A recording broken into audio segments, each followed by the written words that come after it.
Yun, 80% ang ating battery, 13.3.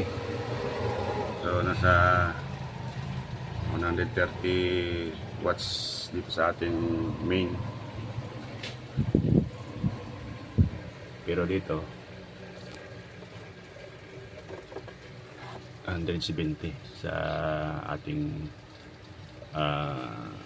inverter, kasi meron na kasi pilit dito na isang breaker papunta dito sa outlet.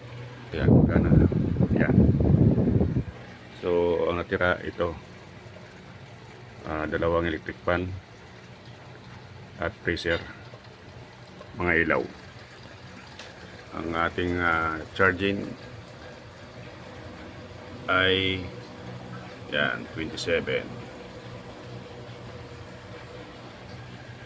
So yan, umakyat pa ang ating percentage sa battery kasi mataas yung charging natin kahit medyo makulimlim.